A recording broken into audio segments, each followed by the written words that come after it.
నెల్లూరులో నూతనంగా నిర్మించిన బలిజ భవన్ కళ్యాణ మండపాన్ని మంత్రి పొంగూరు నారాయణ ప్రారంభించారు. జనసేన ఎమ్మెల్యే బొలిశెట్టి శ్రీనివాస్, టీటీడీ మాజీ చైర్మన్ చదలవాడ కృష్ణమూర్తి, మాజీ ఎమ్మెల్సీ మాదాస్ గంగాధరం ఈ కార్యక్రమంలో పాల్గొన్నారు. బలిజ భవన్ రాబోయే తరాలకు ఉపయోగపడే సామాజిక, సాంస్కృతిక సేవా కేంద్రంగా ఎదగాలని మంత్రి నారాయణ ఆకాంక్షించారు. కాపు యువత విద్య, ఉద్యోగ, వ్యాపార, పారిశ్రామిక రంగాల్లో ముందుకు వెళ్లేలా సంఘాలు ప్రోత్సహించాలని సూచించారు. వంగవీటి రంగా తర్వాత ఆ స్థాయి చరిష్మా పవన్ కళ్యాణ్కు వచ్చిందని ఎమ్మెల్యే బొలిశెట్టి శ్రీనివాస్ అన్నారు. ఈరోజు నెల్లూరులో ఒక మంచి కార్యక్రమం, ఈరోజు బలిజ భవన్ ఇనాగరేషన్లో మేము పాల్పంచుకోవడం చాలా సంతోషం ఉంది. ఇది ఎంతో కాలం నుంచి పెండింగ్ ఉన్నది.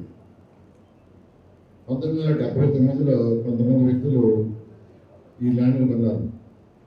ఈ ల్యాండ్ కొన్నవారు పసుపులేటి రామమూర్తి గారు, అదేవిధంగా బాలకోటయ్య, జిఎల్ నరసింహారావు.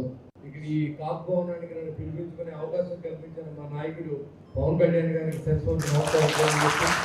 ఎందుకంటే నేను ఇవాళ ఎమ్మెల్యే అయ్యాను. మా నాన్నగారు ఒక ఆర్టీసీ డ్రైవర్ అని చెప్పడానికి నేను పురుచుకోకూడదు. ఎందుకంటే మా నాన్నగారు కష్టపడ్డారని చెప్పుకుంటూ తప్పులేదు, మా నాన్నగారు రిక్షా లాగారని చెప్పుకుంటూ తప్పులేదు, మా నాన్న కన్న వేసేయంటే తప్పు భయపడాలి. కాబట్టి నేను బలిజగూడెంలో ఉన్నాను కాబట్టి ఆ ప్రాంతంలో మా ఓటింగ్ ఉంది కాబట్టి అప్పుడు నన్ను మున్సిపల్ చైర్మన్ చేశారు చంద్రబాబు నాయుడు గారు.